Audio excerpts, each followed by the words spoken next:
और जो दूसरी चीज़ मुझे सबसे ज़्यादा ये होती है कि चलो हमारे जो शिक्षा मंत्री हैं मिस्टर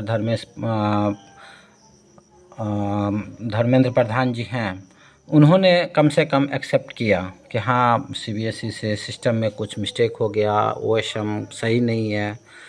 ओके, वो सब सही हो गया, कोई दिक्कत नहीं है।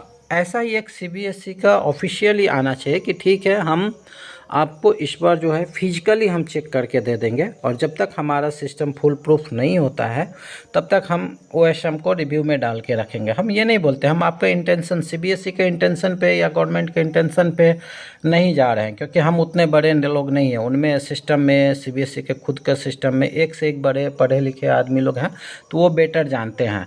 बट एज ए गार्जियन जब मैंने खुद से चेक किया मेरी लड़की का ये कॉपी, तो मुझे ऐसा फील हुआ कि सीबीएसई को टीचर को तो ट्रेन करना ही है ओएसएम के बारे में, स्टूडेंट को भी एक ये करके रखना है, देना चाहिए कि हाँ आपको ट्रेनिंग देना है कि आप ओएसएम में इस तरह से लिखिए। क्योंकि जब हम लोग भी पढ़ रहे हैं, आप लोगों ने भी जो पढ़ा होगा, ऑब्जेक्टिव तो समझ में आता है कि सिर्फ आपको बी या ए या जो भी ऑप्शन है वो लिखना है।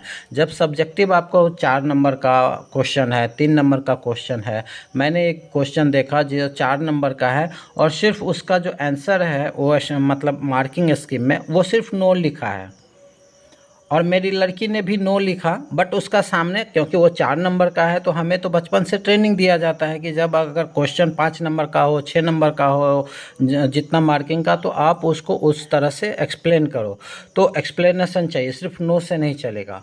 तो आंसर तो नो लिखा, बाद में उसका एक्सप्लेनेशन उसने किया 2, 3 या 4 लाइन में कि ये क्या क्या रीज़न है जिसके वजह से इसका जो आंसर आता है वो नो है। और वहाँ पे सीबीएसई 0 मार्किंग की हुई है। ऐसे तो सब आप एक भी कहीं पे भी 0 छोड़ के कुछ है ही नहीं, नॉट एप्लीकेबल ऐसा करके ही है।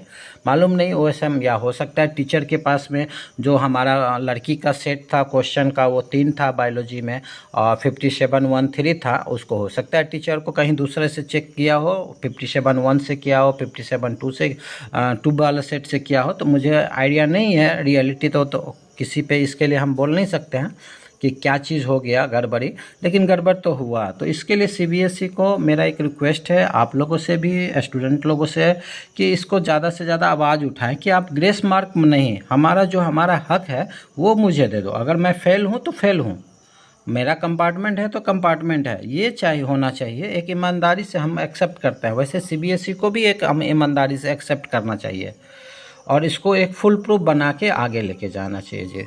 Thank you.